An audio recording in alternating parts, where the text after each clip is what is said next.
Shipyards on Vancouver Island are poised to get part of a lucrative federal government contract worth billions of dollars. But if the work comes, who will do it? There's a serious shortage of skilled workers on the island, and there is concern that the hundreds of shipbuilding jobs won't be able to be filled locally.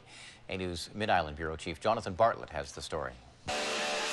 At the Nanaimo Shipyard, final touches on a Coast Guard vessel's wheelhouse. Glenn Purcell has done this work most of his life. He's months away from retirement, but doesn't think many younger people are lining up to take his place. I think a lot of people would rather to sit at their computer, be designers, draftsmen, but the bottom line is somebody has to put that nut on the bolt.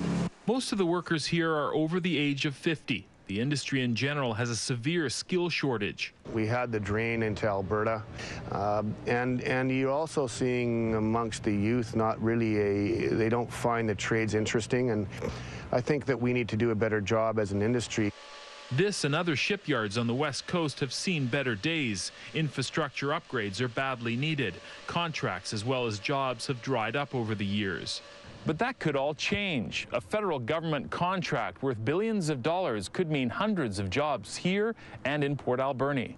North Vancouver-based Seaspan has been shortlisted for a $35 billion contract to build vessels under the National Shipbuilding Procurement Strategy. Smaller shipyards on Vancouver Island would get part of the work. They're looking for 2 shipyards, centers of excellence, across Canada. One will be doing the non-combat vessels and one will be doing combat vessels. It could be as many as 200 jobs for our facility in Nanaimo, as well as our facility in Alberni could see, which is Alberni Engineering, could see as many as 200 jobs there as well. But it'll be a challenge to find enough local people with skills to do those jobs. The young people don't have the skilled trades we're looking for. They would have to be trained in jobs like ship fitting, those types of things. Recently, the province announced $500,000 funding for a new marine training center at Camosun College in Victoria.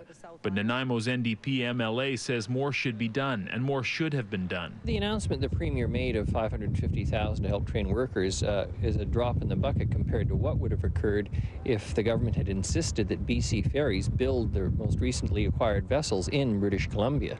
That would have meant real on-the-job training and taxes paid to the British Columbia government.